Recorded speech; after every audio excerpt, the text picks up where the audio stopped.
दिल्ली का वो दर्द जिसका दायरा बहुत विशाल था। गैंगरेप के मसले पर 3 बेटियों के पिता ने 3 सदस्यीय कमेटी बनाई थी, जिसे 30 दिन में जवाब देना था। 30 दिन में रिपोर्ट तैयार हो गई।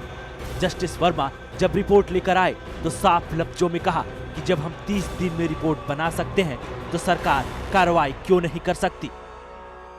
यही जोर कायम रखेंगे, समझा? जो हम सवाल मुझसे पूछ रहे हैं, मुझसे पूछने के बजाय अथॉरिटी से पूछे आप कि भाई इन्होंने काम जो 30 दिन में कर दिया वो आप क्यों नहीं कर सकते, तो मेरे सामने उसका ज्यादा असर होगा। अच्छा, अब उम्मीद तो जितनी आपका उतनी मुझे। अच्छा सर, उस हैवानियत का एहसास जस्टिस वर्मा को आज तक कचोट रहा है। हैरानी सुनिए।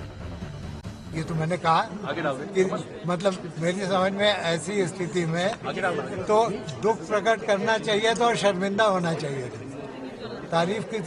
तारीफ का तो कोई काम नहीं था मेरे हिसाब से, वही मैंने कहा। जिन लोगों पर जांच की जिम्मेदारी थी, जिनको रिपोर्ट बनाने का जिम्मा था, उन्होंने भी कह दिया कि गैंगरेप के आरोपियों को सख्त से सख्त सजा मिले।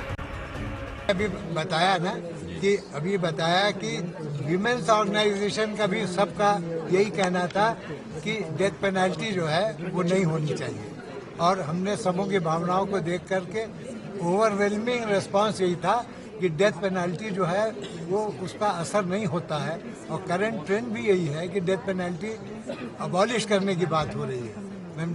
इसलिए हम लोगों ने उसके बजाय ये कहा है कि लाइफ इम्प्रिजनमेंट का मतलब होना चाहिए शेष जीवन पूरा जितना।